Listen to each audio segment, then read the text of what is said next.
Well, one of the other problems, of course, of high CO2 environments, if we look back geologically into the Cretaceous or the Paleogene, which are anything from 55 to 100 million years ago, what we find are models which say that carbon dioxide values were 8 or even 12 times present levels. However, this is a chalk cliff in southern England. It's full of calcium carbonate. It's full of beautifully preserved coccolithophores, foraminifera, ostracoda, pelagic bivalves. There does not appear to have been an acidification problem. So how do we understand this geologically? Well, we look at a modern environment again, and this is where Alba Sanchez and Rosa Maria came in, that they have been undertaking cruises in the northern Gulf of California. And the important thing is this area up here. And what we find in an area that has been quite intensely sampled, the red dots on here are sample locations, what we're finding are flares of carbon dioxide, a little bit like Ischia, except here it's not just gas coming up all over the seafloor. What you can see are huge flares of gas bubbles coming up from the seafloor, which are carbon dioxide and probably methane. And this was published in 2010 in Sedimentary Geology. And these are really spectacular, and they are altering the seafloor pH values. So when we've been looking at these samples, and the work is still going on, in fact Alba has not yet given me the data for this point, but we've got a range of pH in seafloor sediments from 7.55 up to 7.88, and in areas away from the flares it's normal, 8.16, 8.17. And we've got a range of water depths in which this is happening. So in the Wagner Basin, we can compare that we've got some samples which are comparable to Ischia. We've got other samples in parts of the basin which are again around about the level, not quite as low as Ischia, but comparable. And equivalent of PCO2, those values are calculated and given there. Now when we look at our samples, what we're doing is micropaleontologists working on modern samples collect a sample from the sea floor and immediately stain it with rose bengal, an organic stain. And if the specimen stains pink, in more than 2 or 3 chambers, we assume it was alive at the time of collection. And so all these are beautifully preserved. You can see the pores in the surface are absolutely clean. The wall structure is just as they should be. So these were collected living in a pH value which really was quite low. However, if you collect a specimen which does not stain, in other words, it was dead at the time of collection, what you're finding is that there's a whole series of pits and evidence that this is being etched by the acidic water on the sea floor. So as soon as the animal loses its protoplasm and dies, the test is not protected and it's beginning to show signs of dissolution. So we're able to separate these out. And many of the specimens that we're looking at are really quite well preserved. We can look at the values from seawater data that's collected at the time. And so we've got a pretty good idea as to what the population is doing and how it's surviving in these high PCO2 environments, whereas others are being etched and they are less well preserved. The pores are being impacted by dissolution post-death. We've been looking at the species composition of all these sediments to see if there are certain taxonomic groups which actually give different readings. In other words, are some more susceptible to dissolution than others? And when we do any cluster analysis, the assemblages we've got and the way the numbers work out, they do seem to cluster depending on the pH. So on Ischia, and when I wrote this, perhaps the island of Vulcano, now that I've seen the temperature data about a week ago from Vulcano, you can forget that, it's just too hot. But Ischia gives us a unique opportunity to study this.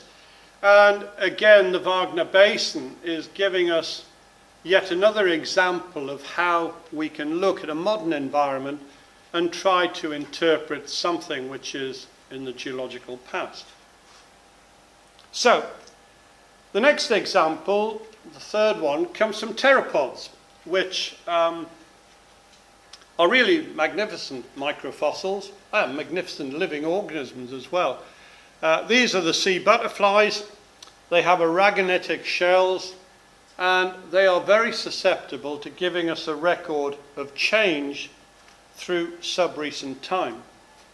And we can actually look at the way in which the aragonite wall dissolves, develops pits in the surface, to show what happens when they are affected by acidified water. So, the example I'm going to show from the pteropod investigation comes from the Caribbean. Montserrat is a volcanic island which is part of the volcanic chain that runs through the Lesser Antilles. And Montserrat is made up of 4 volcanoes, the oldest there, then the next oldest, then the nearest to youngest, and then the present volcano. In other words, the volcanic center has actually moved. But what is happening is that volcanic products, ash, etc., are getting into the marine environment. And we were asked to get involved to date the eruptions of the volcano by measuring the volcanic ashes offshore and then dating them, which is what we've done. Well, this is the volcano. It erupts spectacularly. It began the last eruption in 1995, and it's rather interesting that when it blew up in 1997, really quite violently, it blew the complete top off the volcano.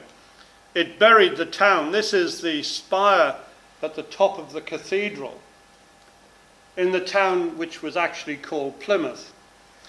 And this is what it looked like in 2005 with, you can imagine where the volcano went, and most of the contents of the volcano are now spread, burying the whole of the town, which was the main settlement on the island. Well, we've been out there drilling on 2 occasions, and the International Drilling Project has been back drilling some further holes in 2012.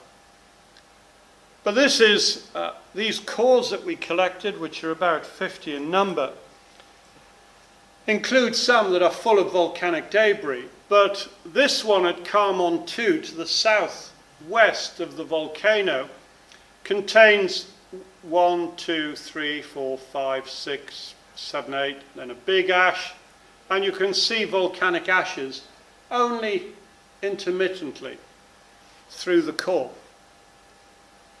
And what we've been able to do is, looking at the micropaleontology, we've been able to work out the succession, and these are the planktic foraminifera zones. From the bottom here, W, X, Y, Z to the top. And if we use these Menardii zones, we can see the warm, cool events. And when we look at the oxygen isotopes, the presence of the warm is picked up by the interglacials, then there's the glacial. So this is marine isotope stage 5, 4, 3, 2, the last glaciation, and then the present interglacial 1. But when we were drilling this core, it was really fascinating because when you picked up the core samples, there were two levels where Chrysaeus, these needle-like pteropods, were just sticking out the core. And if you pinched it and pulled your finger away, they were all sticking in your fingers like needles. That was really quite abundant pteropods at these two levels. And you'll notice they are the two, this is glacial 6, this is glacial 2. And the pteropods were less abundant in the intervening interglacial stages. So this is a range of what they look like, and these are the forms, the needle-like forms that were sticking in our fingers at these two particular levels.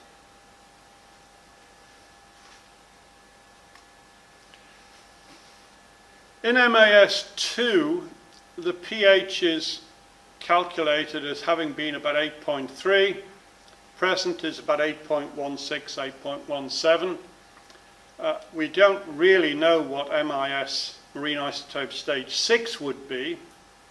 But one interesting thing, to my mind, is, and it's got nothing to do with acidification, is if this was the last glacial maximum before the last glacial 22,000 years ago, so this is MIS 6, MIS 2. This major eruption of this volcanic island happened just as sea level rose dramatically with the end of that glacial interval. And this eruption was about 129 to 125,000 years ago. And if you go to many island volcanoes, they show the same record, where the volcanic eruptions increased dramatically as sea level rose, but it only happens on islands that have the ocean around them. So it happens on Etna, it happens in Iceland, it does not happen in places like the Andes or Western America that are far from the ocean. So I think there's something to learn about volcanic eruptions. Well, pteropods, of course, are living in the surface to mid-depth waters, down to perhaps 300-500 meters. They're affected by acidification in the surface waters relating to the atmosphere. But of course they then settle through the water column where they could be affected. So you can only look at areas that are above the aragonite lysocline. But then again, as geologists, we have to think what's happened to these things as they are buried. And a few years ago, two German scientists came up with this, what is known as the Limacina Dissolution Index, which we've changed into English as LDX. But we're not looking at it as dissolution, we're looking at partly as calcification. So what happens is that this is the stable isotope curve in blue. So there's the last marine isotope stage 5, 6 with the glaciation, 7, 8. Here's 2, and then the modern marine isotope stage 1. And what we're seeing is that the clear, totally glassy pteropods, beautifully preserved, you can see through them. We give them a value, and then as they gradually get more opaque and white and broken, we go up the scale to what is taken to be something that's affected by the acidification. And so when you plot the red line here, you can see that in the glacial phase, we have the best preservation. And again down in 6 and again in 8. In the interglacials, when PCO2 in the atmosphere is higher, and of course we can look at the carbon dioxide content of the Vostok and other ice cores to show the relationship with those carbon dioxide values predicted by the Vostok and other cores. The interesting thing is that the change in preservation runs about 6,000 years behind the change in the Vostok ice core. In other words, the Vostok ice core is recording changes in carbon dioxide in the atmosphere, and the ocean acidification events that are picking up that change in carbon dioxide are around about 5,000 to 6,000 years behind, and that must be apparently the time it takes to get from the atmosphere to diffuse into the ocean system and be spread around our pteropod assemblages. So what we're seeing is that over the last 250,000 years, which is what this curve shows, the pteropods are picking up changes in acidification, which we are beginning to see values today. And we've seen worse preservation in the past, and we are now just beginning to catch up. But of course, if it is delayed by 6,000 years, perhaps we have a little leeway before the worst effects are visible.